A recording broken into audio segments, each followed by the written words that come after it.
Mm-hmm. Mm-hmm. Mm-hmm. Mm-hmm. Mm-hmm. And I'm back. As promised, I said we can go through some of these loops where the people at.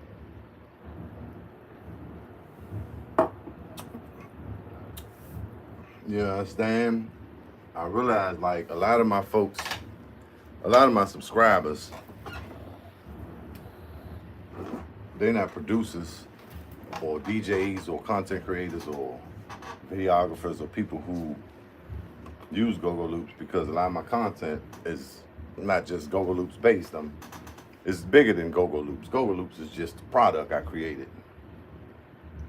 But the go-go culture, the go-go movement, the go-go music is definitely, is bigger than that. So that's why I changed it to Go-Go Loops TV. But the funny thing about Go-Go Loops, right? When I created it in Atlanta, I could tell the Go-Go Loop story. So I was in Atlanta. I had moved to Atlanta in 2012. September 5th, I remember it was my mother and my brother's birthday, the actual day I moved down. I was supposed to be moving down for a while. Ricky, my boy Ricky Angles had moved down. 88 had moved down. You know, we was all at the studio together, Studio Blue. My man Ghost. Everybody had moved down. A lot of people was moving down. I Can, DJ CeeLo. And by the time I actually got there, let's go all the way back, right? Let's go all the way back. This is a good one for the record books. And about 95, 96, the heart of, no, it had to be 94.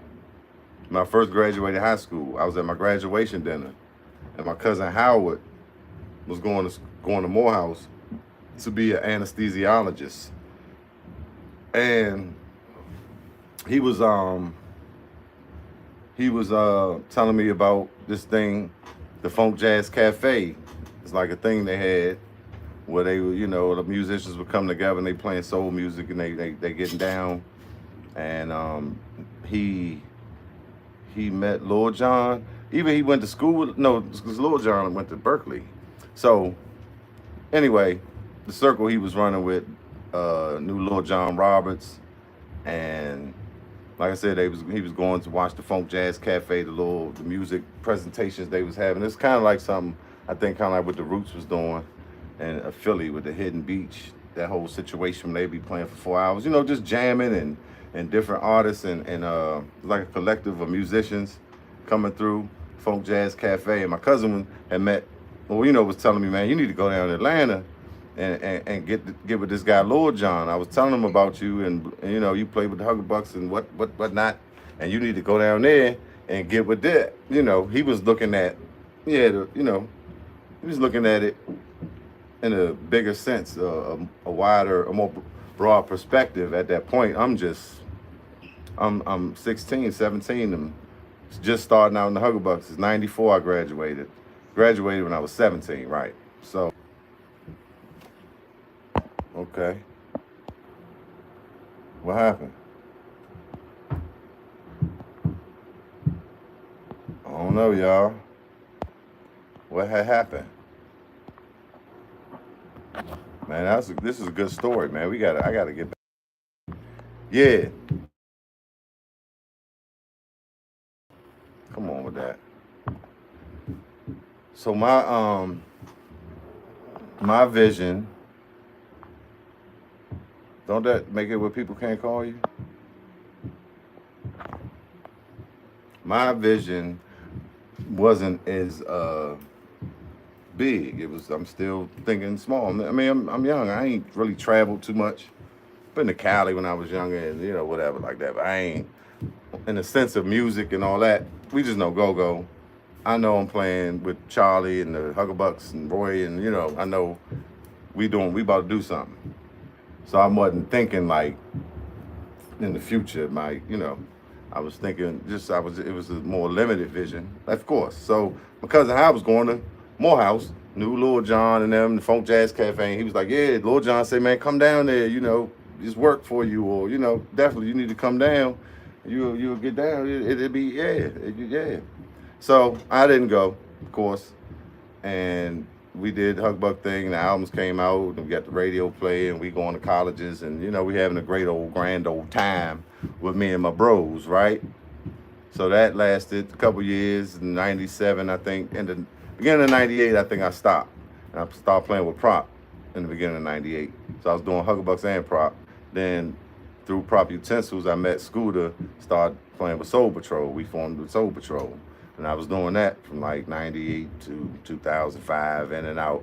And I started producing like in 2009. I started really producing, doing writing and rapping, and getting to the rap side of things or production. So yeah, so like I said, we had studios, we had record labels, we started different situations I've been a part of. So about 2005, 6, 2006 or something, that's when Ricky moved down, Ghost and 88 and a couple other folks, and I stayed up here. I was still doing, I had my studio. I had my daughter was young, my two daughters. Anyway, I didn't go at that time. Fast forward 2012, I go down there, get with Muggsy Dollars. We making movies and all that. Muggsy made the Loud Pack, and that was one of my other reasons. But going down there to play in the Go-Go Band, that's when we hooked up. Kyrie had just moved down there, and me and Rick, Kyrie, we formed Off Script because the XO Band wasn't together at that moment. But anyway, everybody was like, man, it's too late to come to Atlanta. You missed it and all that. And people out, Cali and what have you. But it still was cool. So I'm in Atlanta playing with the Off Script band. And like I'm just missing the go-go. Even though I wasn't going to the go-go like that at the time. Like I said, I was kind of, on my production thing, I wasn't even on the scene. But once I moved out of town, I realized how much, how big a part of my life go-go is. And going to feel that crank and just being in that atmosphere. So I would, I'm producing, I'm making beats, I'm starting to beat, I'm making a website to sell beats, right? And I'm in Atlanta, so I'm seeing it up close, the kind of like the mecca of hip hop and beats and production and at this time. And like I said, I'm also hanging with Muggsy Dollars, making a movie. We made a movie called Love is Blind. So we shooting that. And Muggsy knew a lot of people. Like I'm hanging with, I'm rubbing elbows with a rack of people. Bushwick Bill, Akon. I met Akon, Lord G from Silk. That Ricky had known him. He used to come to the Funk Jazz Cafe. They was telling me about that. Now they telling me about it, but it had left. Anyway, I'm in the house, playing in the band down there. I'm making beats, and I had made go-go beats before, but never. I mean, I had made them before, and it's always a trick to get in the swing on a drum machine or on your why you leaving, Ella? Y'all funny. On your DAW, right? Your digital audio workstation. It's hard to duplicate the go-go swing, just in general. Like even if another drummer that's not from here. So, I'm creating go-go. I'm missing go-go. I mean, I'm trying to make. Sometimes I want to put go-go in my tracks. And like I said, I had been fine tuning that for years. I've been doing that, but not like I'm producing more rap type stuff. But anyway, I guess being away from go-go, I want to make go-go, and that's one part. And then I bought this. It was like a training joint. This before the internet was full of courses and training. It was like the beginning of that era. It was a dude named Postman. He had this little course called From Paychecks to Producers. Yeah, from paychecks to producers, the paradigm shift basically. And so it was just audio, right? Joint was like $35. So I get it. I'm like, all right, this better be good. And I'm listening to it. And so basically it's all about mindset and having your mind right and looking at things in a certain perspective. And so that's like the first part of it. And then this little exercise is like write down what you like, about, what do you want to do? What's what you like about it, what you don't like about it. So I'm doing the exercises, I'm going through it because I'm like, I'm down here, I'm trying to figure it out. I'm in a whole new state.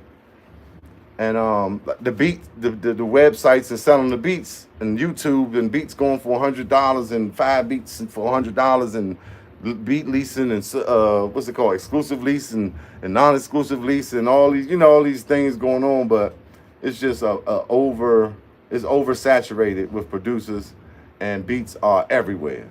Where back in the day, it was a process to be an artist or a producer. Somebody had to see you, like you.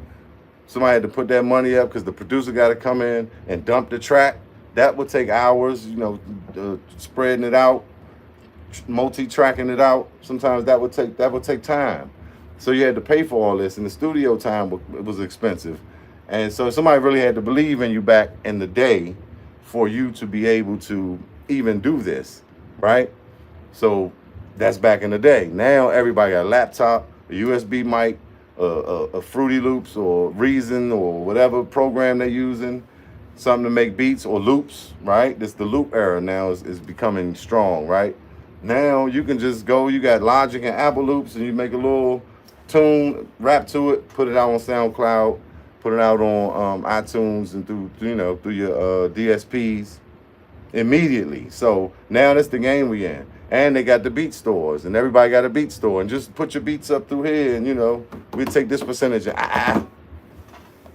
So it ain't like back in the day in Timberland and Pharrell and these big producers getting 50,000 a track and like those type of numbers, or even as an entry level, you were getting 1,500. Like industry level entry, to sell, like if you nobody, you sell a beat back then it's like 1,500, right? Nah, not no more. So I'm like in a conundrum. I'm like, all right, I ain't making these. This ain't gonna happen. I'm not about to, I'm trying, but in the process, I'm learning to make websites and code in a little bit, whatever. I'm going through this whole process. Saying all to say, I buy the course from the Postman. I'm listening to it. He's changing my mindset and abundance and not a lack mindset, but being positive and, you know what I'm saying? And like, oh, it's money everywhere. It's profit everywhere. Go outside and say this and I'm doing all this, right? Man, I'm gonna start $1 million company, multiple streams of income, and all these little, affirmations, and you know how they do, on these courses. But it's effective if you use it right, and everybody's gonna use it differently. So anyway, I'm listening to him, and at the same time, my man Haziq Ali, and if you look Haziq Ali up now, Haziq is killing it, but he in the band with me. He from back from home. He rapping. His Tabby Benet cousin, and got Cool Kids video producers. He part of that clique, and he got me in the MLM, right? So I'm doing Wake Up Now with him, right? So I'm doing Wake Up Now during the day, and he teaching me about selling and change mindset and coaching, and selling ain't bad, and trying to get people in on the multi-level marketing. And improving your life and your lifestyle and all that. So I got all that over here. I'm learning about multi-level marketing, and then I'm listening to the Postman, producers, paychecks to producers, something like that's what it's called, paradigm shift. And so it's changing my mind and how I look at things. A lot of us grow up and we got to make money, and you got to go to college and get good grades, go to school, go to college, get a good old job, and work hard every day and put in your time, and 40 years and 28 years and retire and pension, and you get your check and you live off that check and you be a good old boy. No, I never, nah. So Charlie Fenwick, was building my mindset too as a youngin'. Like, yeah, that job, it's a crutch. Like the job, nothing wrong with having a job, but I'm just saying it's a way to balance everything and know it's a means to an end. Like if you have a job for a certain amount of time, right? Then I'm gonna take the money from the job and do this, boo, boo, boo. I just know I wasn't trying to work 8 hours for 20 years for a set number, an hour. Like that's ridiculous to me. And so they helping me, like I said, continue my mind and my mindset change, and looking at abundance and profit and different ways to get profit and sales, and everything is sales and marketing. So I got these two things happening. Then one night, and I'm using loops. I had Vegas Pro, like I had a laptop with Vegas, so I'm familiar with the loops. I fool with Fruity Loops. I was still in Pro Tools. But Apple, I think at some point I got Logic. I was familiar with loops, I'm just saying, but I'm a musician, I'm gonna make my own stuff. So Then I'm listening to him, playing in the band. We building the band, and I'm doing Hazik, and I'm trying to recruit my friends for Wake Up Now back home, right? And I'm calling them with the spiel like, hey man, you could do this, and hey, think about this and this and that, and then and so my money stream was different as when I moved down there, because when I was up here right before I moved, I was out here a little bit. I had to get low. I had to get low, cause like them boys, man, it was a lot going on. Let me just say that I was out here doing my thing, and when you're doing your thing, you kind of important. Your phone ringing all the time. You know what I'm saying? You know. But I was, that was never really what I was supposed to be doing. I was doing that because it was there and it was a way. It was a means to get by at the moment, right? But as God would have it, God's will, thy will be done. Things lined up for me to move to Atlanta. So that was a culture shock in itself. And I had the studio. So it's damn near every day, but definitely the weekends. All the homies over. We drinking, we funning, we in the studio, we creating. So all that cut off. I'm in Atlanta, and now I gotta, So all that was, I'm going through that transition, that change, that metamorphosis of sorts, right? And I'm listening to this course, and I'm doing the MLM, and he's like, man, think about this. Everybody's selling beats. You want to sell beats? Everybody's selling beats. How you gonna sell beats when everybody's selling beats? What's gonna make your beat stand out? You know what I'm saying? You ever thought about this? You ever recorded? You know how rappers come in the studio and they talk about all this money they got, and I got 150,000 bands and on the Gucci shoes and the holes in the Bugatti. Hey. And then after the session, you say, well, you owe me this, and the beat is this, and they like, damn, $100 for the beat, which is crazy, right? So how much for the studio time, man? Come on, man. Let me, try and talk you down, you know what I'm saying, out your price, and like just basically short you, right? But they just on the mic tomorrow, they got all this money, and I was like, yeah, I've experienced that, right? So, who is I'm such a fan? Stop playing with me, y'all be joking, y'all stop trolling. Wait till I get my moderators in here. Wait till I get my moderators. Anyway, I'm telling my story for the record. You understand? If y'all want to talk about something civil and be nice and cool, and make sense, that's cool. I'm not paying attention to that because this is a good story. So yeah, I'm listening to Postman. He like, yeah, think about it. You trying to make beats. Everybody making beats. These rappers in here talking about how much money they got, but then when you ask them to pay, where the money at? They crying and tight fist pilling like all right. They are reluctant to pay you what you asked for. He said, but what about the producers? Producers, right? You're a producer. How much did that MPC cost? How much did that Reason cost? How much did Logic cost? How much did Pro Tools cost? How much did those VSTs cost? That Wave pack, right? The Waves pack. How much did you know what I'm saying? How much the laptop costs? How much the studio monitors cost? What type of mic you got? How much that mic costs, right? Them cords cost money. The electric costs money. Everything you doing costs money, so you can make the beats and have a situation, right? A setup for these rappers to come record in. Which, like I said previously, that was a whole process. Like, that's why anybody couldn't record back when before it was everybody had a home studio. You had to really have talent and somebody that believed in you and had money, right? So he like, why? So why are you trying to sell beats to rappers when they ain't trying to pay real money for them or pay you for recording them? He's like, producers is where it's at. The producers got the money. They the ones buying the MPC and the microphone and the laptop and the studio monitors and the cords and the mixing board and the interface and the VSTs and the plugins and the applications and the softwares and trying this one and trying that one.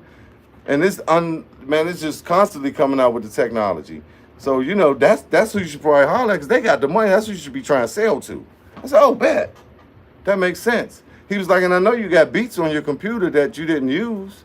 He said, I know you got beats. It's definitely a beats beats that you never put out. Why don't you take them beats and take the stems out the beats and sell the stems, right? Like, why don't you just take the keyboard parts, you ain't never used the beat, or even if you are going to use it, why don't you do that? And you can sell that to the producers, because they gonna spend the money. They the ones spending the money. Why don't you do that? And then your production, your creativity still get out there. I was like, yeah, that make a lot of sense. I never really thought about that. Bet. So I'm going along, and I think I started creating I started thinking about, I had a bunch of samples I had sampled from records, from actual records. I was like, yeah, I'm gonna put this out, the sample pack. And back then, they got stuff for that. Now I forget the site for that where you can get, yeah, but nah, you're not gonna, no, I had a whole pack, and I thought, like, no, you can't sell people's actual damn samples of music that's barcoded, and you know what I mean? But I just felt like, it was just stuff I had on my computer, like he was saying. And I definitely got a bunch of tracks with parts. So that's floating in my head. And one day I come from practice, and my car was down. I think Hazik had brought me home. And we out southwest Atlanta. I lived in Lakewood, right? And we out front hitting the tree, and we just wrapping it up. Chief, so Hazik is a brilliant guy, and he's always, all about motivation. That's all he do is read books. He threw his TV away years ago. He's an entrepreneur. He's a go-getter. He's just all about building and motivation and movement, man. Good guy. So we out front talking, and I'm probably like, yeah, I gotta figure out how to do this. I'm in Atlanta, there's money on sell beats and that. And he said, Chief, you got something nobody in the world got, Chief. You got to think about it, Chief. It's something. You're a chief from the Huckabucks. That's what he said. Nigga, you're a chief from the Huckabucks. You got something nobody got. That little laugh he do, if y'all ever see him, y'all gonna know. They gonna laugh. Tell him Chief said what's up.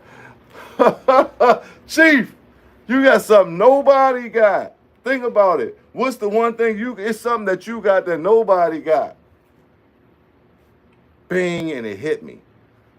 Dude saying pull stems off your computer. I know you got beats with stems in it and stuff like that you ain't use. Why don't you do that and sell a loop pack for producers, because producers got the money.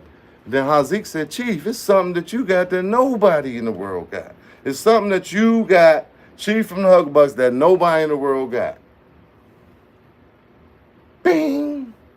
I said, why don't I take all the go-go stuff that I've recorded off my computer, because I had sessions where I record myself on congos and drums and make beats. I was, like I said, I was doing stuff with go-go, but not just full-time like I am now. I'm mostly full-time go-go.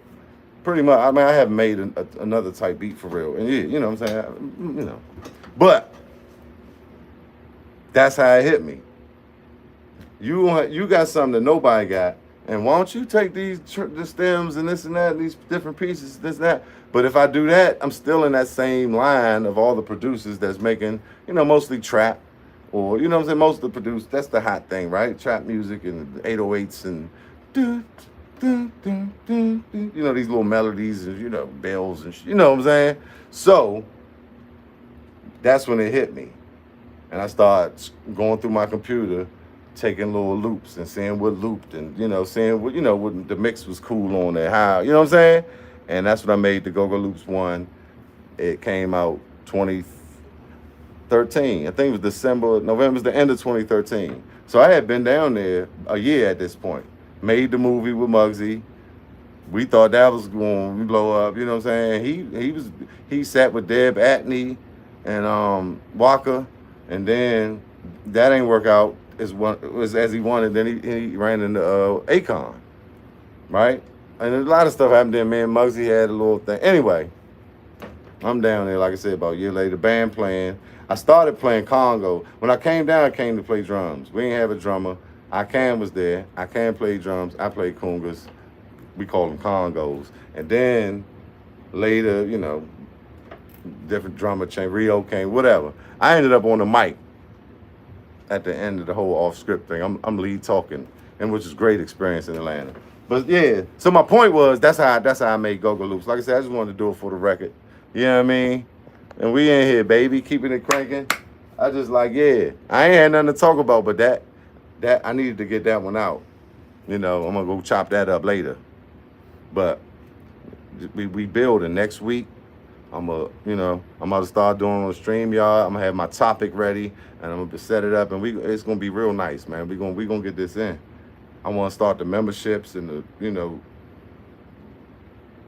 all that super chat, all that. We gonna get it going. And like I said, I know a lot of people. I know a lot of great people. So we gonna have a guest. I just want to get this thing going. I wanted to get myself in the habit, right? Get locked in on it. But that was a good point I wanted to make, and I want to definitely. I was gonna go into some of these products, but I don't want to bore nobody. Is it any producers in here? How many people in here? Oh, with about 3 people. Any producers or DJs or anybody who would be using go-go loops? Montreal, what it do, Montreal? From the Caribbean, man. Bless up. I feel blessed, man. Well, King Shabib, right? King Shabib. I've been doing go-go lately because I originated as a go-go drummer as a teenager in the DC area, and so that was my start. But then of course I branched off and I did mostly hip hop is the other thing I produced. But I got EDM beats. I got a couple reggae joints that I tap in. I got a dance hallish joint I did too. That's actually online. Songs, so as a producer, I'll make tracks, and then I might come up with a different flavor. Like I said, I experiment. Like I've done a lot of different genres, mostly, reggae or dance hall. Like I got a joint that's EDM, that's some Pitbull type. You know what I'm saying? Like dance. But mostly go and hip hop. That's my main joints, right? So. But I'll make the track. I have a track, and to like sell the track or like make a commercial of the whole production, because I could do vocals and you know what I mean. So I just get on that joint and I do impressions and you know what I mean. So I do things, you know what I mean, King. Yeah, I mean, feel me, King. Bless up. So I that's my shit. Oh, soca, all that Afrobeat. That DJ too, y'all see my joint in the back. I was into that. I mean, I'm still into it, but it was like a time when that was all I was kind of listening to when I really started DJing. So I'm a musician, man. I'm one of those free spirits, so I love different things. But the go-go loops packs I sell is mostly analog drums, because go-go, acoustic drums. I keep saying analog. So I do sell. I got a trap pack. I got a thing called Rap Attack pack, and it's different type of vibes in them joints. But mostly I do go-go. And like I said, so that dance hall joint, dance hallish. It's called We, and it's one of them joints I would do a track and just get on it so I could put it out to kind of just display the production I can do, the variations of productions I can do. Because like if you go to my sound, my iTunes, or my title, and Chiefism, CheefIsm, you're gonna be like, hold up, it ain't gonna be like just one way. You're gonna hear some different flavors in there. So yeah, man. But thanks, man. Thanks for tapping in. You do music, of course. You got damn music in your name. I'm definitely gonna look you up. You on the streaming platforms. I'm definitely gonna tap in, man, because that's what it's about. That's what it's about. Oh, we definitely getting into the engineers. Definitely, that's so important. And I do my thing, but I know cats that I don't want to do. I do things out of necessity because I might not have a budget, or I'm trying to just do stuff, and But yeah, I know some cats. Man, this dude named Scott T in Atlanta. I was down there with Scott T Robinson, white dude in a wheelchair. He been down there since '96, and everybody know him. We'll be out, man. Future looking for you, man. You know what I'm saying? I met Pastor Troy rocking with him, like everybody. But I met what's the dude? damn, get a dream, something to dream, Kareem the Dream, whatever. Let me grab that monkey, one of them joints. Wacko from UTP. I was hanging with the Shop Boys. I told you I was down, you know, you in Atlanta, you hanging with everybody. Some back, yeah. Let me tell you something I just noticed. Yes, indeed, bro. Universal, yeah. Definitely when your mind open to it. And you know, we universal, so our mind be, of course. So, man, like yeah, man. I just love music. Like, why do we even got to categorize it? But I mean, I do understand the, you know, that part. But Backyard and NEG. So I went down with Woody Woods and bought some CDs down the Madness joint out Waldorf.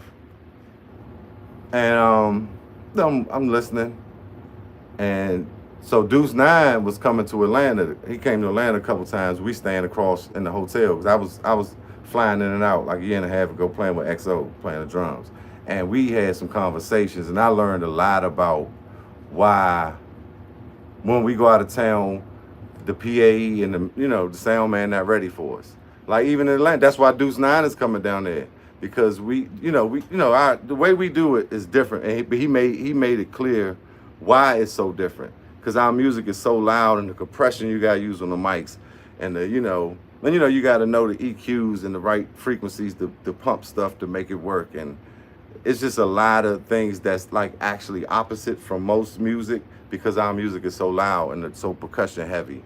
And so and just getting to know him as a person, and Deuce 9 is, man, serious about that. So I know Junior, I know Lil Joe, and I've been talking to everybody because a lot of bands ask me, why don't you mix us? And I wanted to get into the live mixing game, right? So I talked to Junior, Lil Joe, like I said, I Can, and I come up with under Roy, so I understand, and I used to always ask Roy questions more so in the studio. But I'm listening to these tapes, and just even over time, and I'm seeing like Deuce 9, and it's more than people I'm meeting, mentioning Bochel, it's a lot of dope cats, but Deuce 9 is probably who I would, if I was calling the sound man, I would get that. I would get Deuce 9. I mean, Junior's still the legend, of course, do his thing. Googie, oh man, we ain't gonna talk about that. But so some of the tapes sound crisp, right? And sometimes the room, of course, is gonna have make a difference. And sometimes it might be the first time they in that room, so they gotta get better with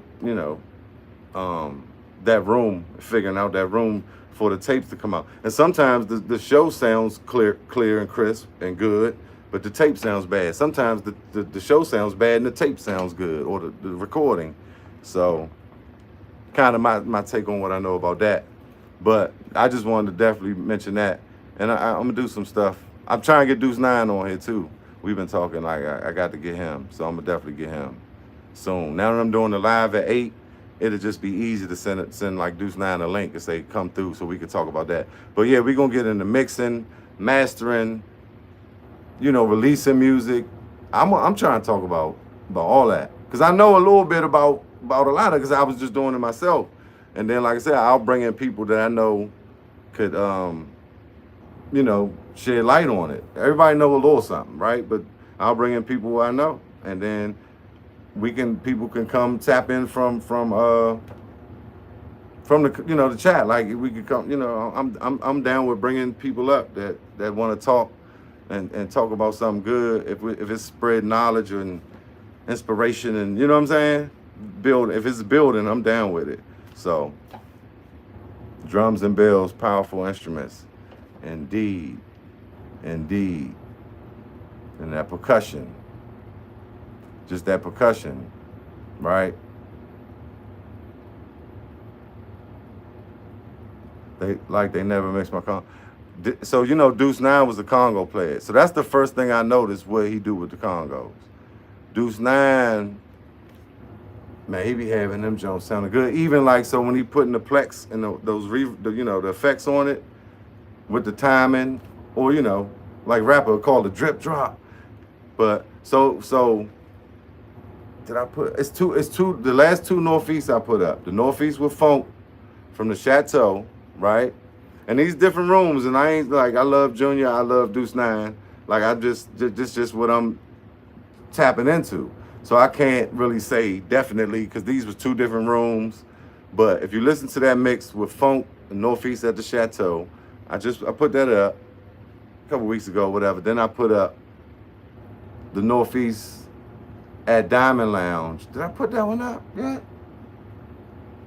I think I did. If not, it'll be up in a day or two. But Junior is mixing on that one.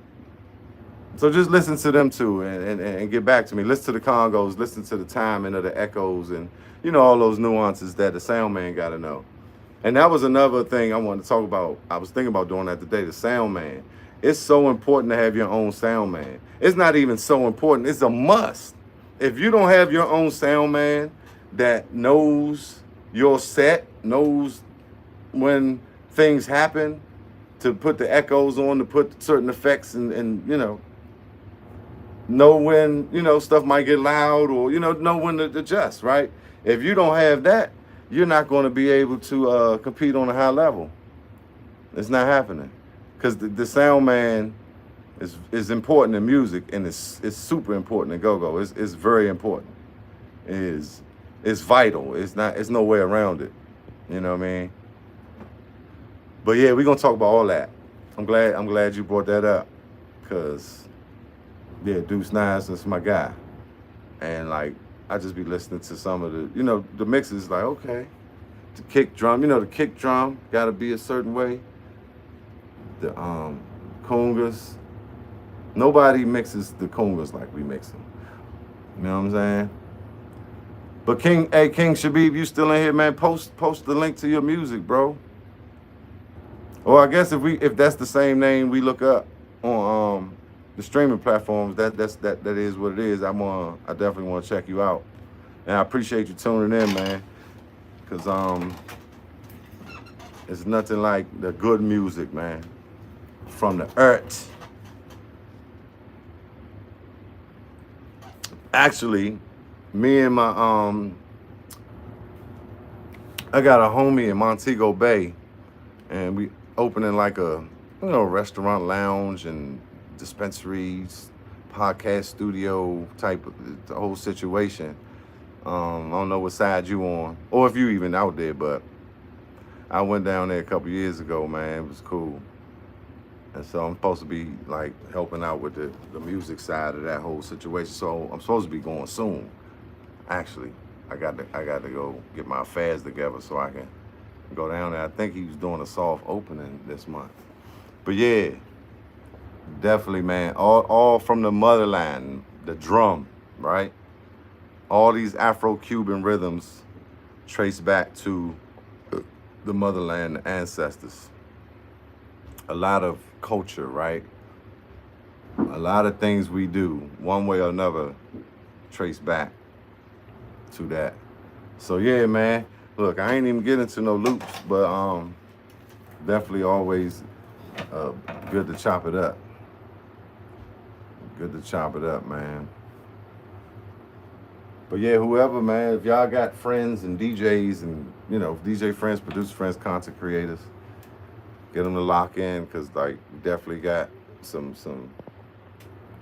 informative and some educational, entertaining content coming. Yeah, I know I do the skits and all that. As soon as I get some time to really lock in, we gonna get it. And a lot of my friends the same way, just a bunch of, you know, jokesters and some funny cats and some characters. And some talented, well knowledgeable, you know, veterans, OGs. So definitely gonna be getting people on here, you know what I mean? To share their story, share their knowledge so we can all grow as a community, as a people. See, because we got to come together, my brother. You got to understand that, because if we don't come together, then how can we rise up? If we are not coming together as one, and we are trying to be and do everything as one entity, as a person, as I, not me, are you going to be me or I? God, I am the way that I am, that I am, that I am God, that I am God. brother. So you got to understand that we have to collectively communicate and cultivate and congregate to elevate, my brother and sister. Don't forget the sister, because the sister is the goddess and the mother, and the mother earth of the green of the creation, of the atom, of the Eve, of the mitochondria of the. No, I'm playing, but now for real. No, like so I'm all on that. Like I'm whatever woke with a conscious. I'm all that. Like the spiritual side, the occultism. You know what I mean? The metaphysical. I'm all that. We gonna be talking about all that. People been telling me for years, you go start do a channel about this stuff, man. I done been down a rabbit hole and back. And man, look, I'm trying to tell y'all. Because that's a lot of it. Everything is psychological, it's mindset, it's science, you know what I'm saying? It's energy, it's frequency, it's knowledge and understanding, it's self. Yeah? It's love, it's God, it's the connection, it's the connectivity, it's the chakras, right? It's the tuning of the chakras. It's the Akasha, the Akashic records, the connectivity. We got to understand we all connected. It's the frequencies, like even under the chakras, right? If you know the chakras and the colors, and then you look at the your EQs, you see what these colors, what they represent, and what those frequencies, you know what they represent. And then, like I said, if you understand the body, like we were talking about last night with Ricky on the Go-Go, the Huggabug boot camp joint, right? Charlie, like one of the first days, and I'm auditioning or something. He's like, yeah, the hi-hat make you move your head. The kick drum make you move your hips and all. You know what I'm saying? And I wasn't all the way hip at that point, but I remember that made sense. You know? And the snare is more like mid-range, right? So when you mixing, the hi-hat gonna be the highest frequency. The kick is right there, the red chakra, right? The earth, the devil, the low frequency, the solar plexus, that right there with where you do the freaky deaky. And like if you go on to most strip clubs, it's 808 music playing. Just like Kanye said, but I was saying I had tapped into that before that because I'm looking at I'm getting this. I'm getting the knowledge. I'm in the rabbit hole. I'm getting my YouTube University degrees. And, I'm watching Brother Panic. I'm watching Bobby Hemmett, Blue and Red Pill. I'm watching Phil Valentine. It's like, was it 2020? It was like the COVID summer. One of them summers I read like 40 books. I'm burning Amazon up. All like self-help and spiritualities and learning about the old books and the history of religion and ancient stuff and all that. The shamans and the Sufis and the where did Christianity come from? The esoteric system of that. That was the first stuff I read. I know the knowing, the Gnostics, right? Reading all this stuff and just taking all this in. And so, like, what I'm saying? A lot of that helped to shape your mind where you move a certain way and you have a certain understanding.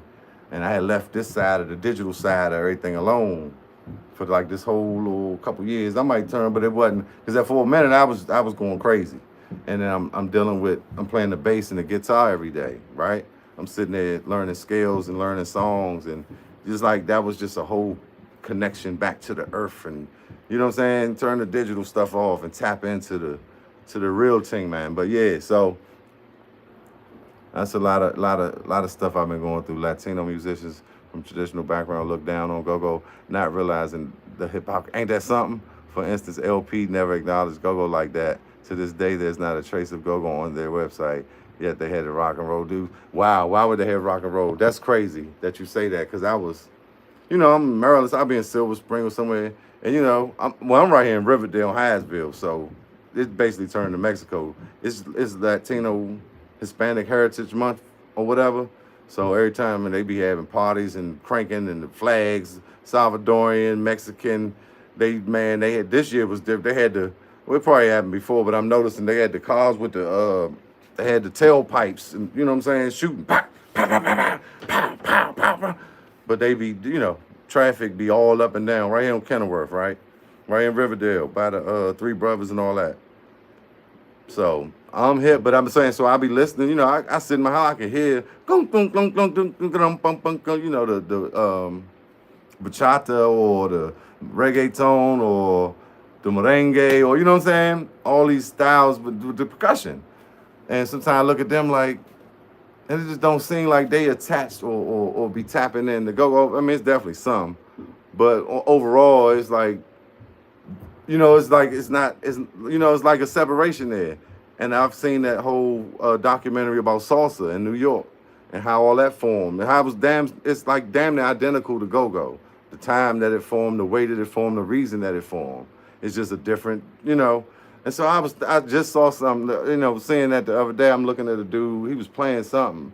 And maybe it almost, how you be hands like, is that Northeast? And like, no, that's Romeo or something, but it's all from the motherland. And so like the LP thing, Go-Go Mickey got an endorsement through them.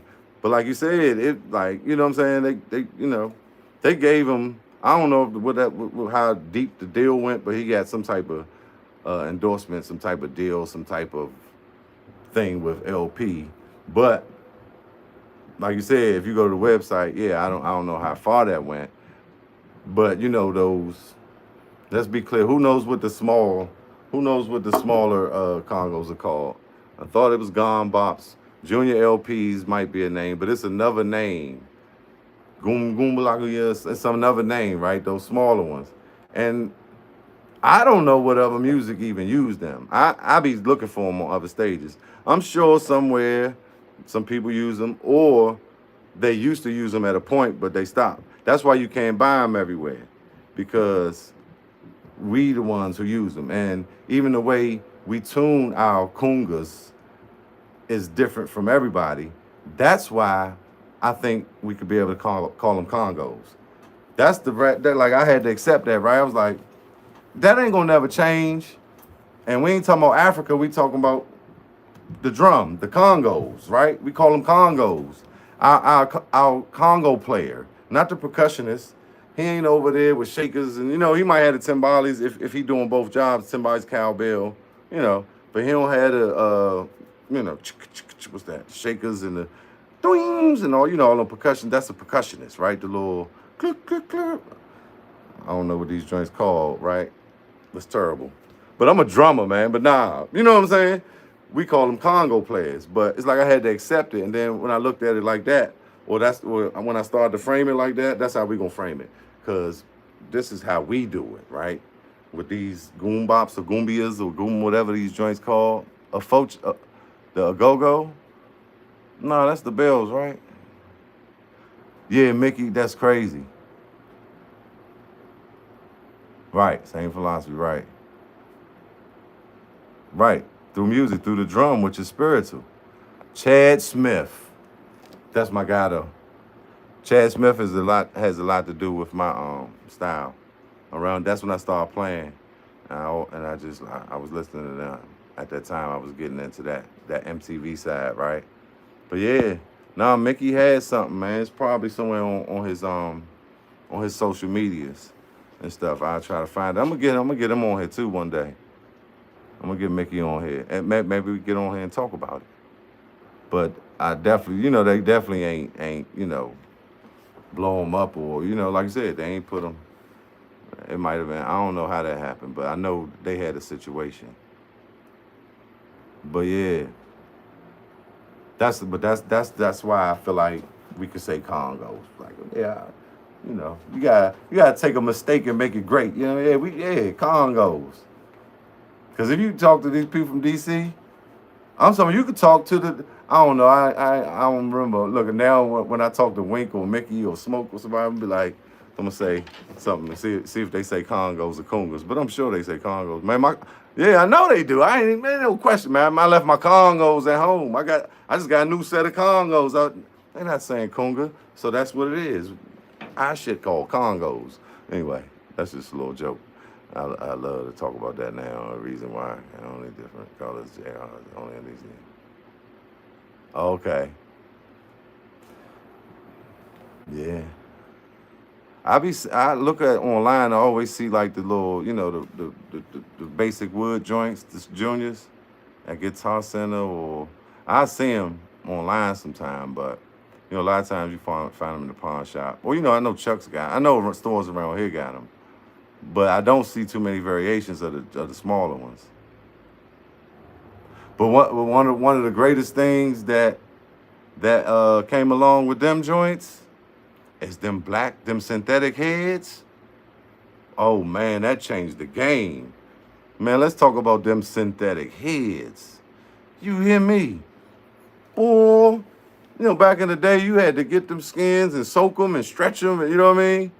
That joint take a day or two, or like if you pop the joint, if you pop your high Congo at a show, see, Congo, that's what it is. If you pop that joint at a show, it's a problem. Like I don't know, you gotta have another one already stretched, but them blackheads changed the game. And even with tuning, if you tuning those older heads, what they had, like a fiberglass and the skin joint, the more natural not fiberglass, whatever. Yeah, that's all mixed up. But I'm talking about the synthetic joints they got now. But back in the day with the older, more natural heads, that joint gonna get stretched out after a while. And ain't gonna get as high as you wanted to get, because that's the go-go Congo. That bok, bok, it ain't gonna pop. So with these synthetic heads, they hold longer. Like yeah, they them joints was clutch. That was a game changer. Saki Maki, that's my guy.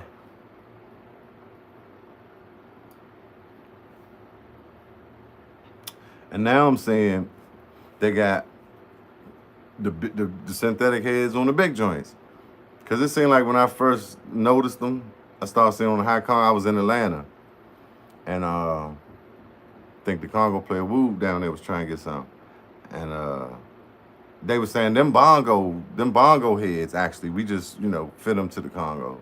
And so it was only the small ones at first, only the high one at first. And then, but like, I see all four now, all four the synthetic black joints. Yeah, the washers definitely. Them washers is the trade secret, the inside joint. It ain't even a secret though. You're a Congo player, you know about them washers, boy. But like I said, it's just them synthetic joints. It's just gonna last longer, and it just seem like it hold tight. I don't know, but because you're supposed to tune that high joint down every show or whatever. You're supposed to tune them. You're supposed to tune all of them down, but I know that high joint because you it's real tight. So I don't know if you got to do that with the synthetic, but it seemed like you don't. Because I was when I was working at the studio, it just seemed like that motherfucker just bok, bok every time you hit it. And so I know back in the day we would play in the go-go when the walls is sweating and they get real hot and that moisture get in there. And and you listen to the tape next day and that high jump like boo goo, you're like boom boo goo, boo goo, boo goo, boo goo, goo goo goo. It wouldn't be doing cock to cock. So seem like the synthetic joint don't have that. It don't have that effect from moisture and heat and all that. So yeah, I like that, man. I think that was game changing. But skin deep tuck. See, I don't know. I don't even know. I had a couple sets of combos, but I wasn't man. I was producing from like 2099 to 2007 or 8 hard. And I was playing in the band Sober Trope, but I just wasn't tapped in all the way. I mean, Sober Trope was like that. It was awesome. I missed that shit. For years, we didn't even have a keyboard player. It was 3 horns, drummer, percussionist, a couple vocalists, bass guitar, and we was playing that real, acoustic, mostly acoustic stuff. Like when we play everything, but we figure out a way to do it with the horns. And my man Kenny had the SPD pad, the white one, and so he had to put some sounds in there if we were doing something. You know what I mean? Bells and all that, but like even like shots, like we were doing something new, like a DMX joint. You could put hits and modern type, digital, type stuff.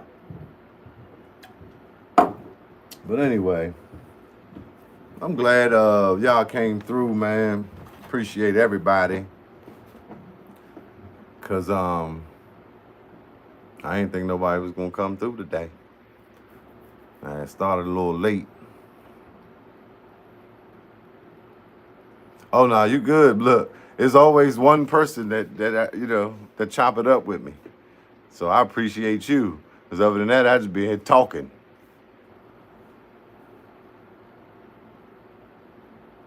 Where you at, MTL? What's that? Hold on, wait a minute. I'm a little slow. Not Minneapolis. You MTL. Montreal. My bad. I'm tripping. You in Montreal, right? Yeah, we talked. We talked on on Instagram or something.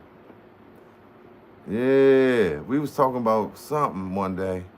I'm gonna look at my messages, whatever. We catch up. I think we was talking on another joint, cause that NHDYZ.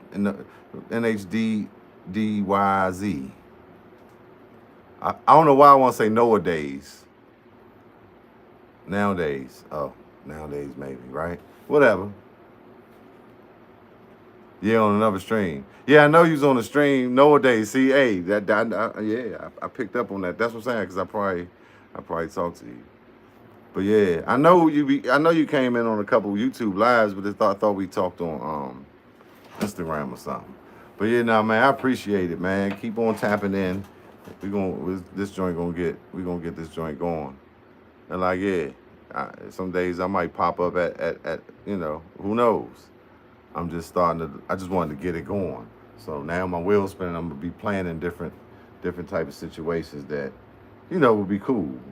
Would be cool, entertaining and informative, and using my resources and the people I know to share with my folks, man.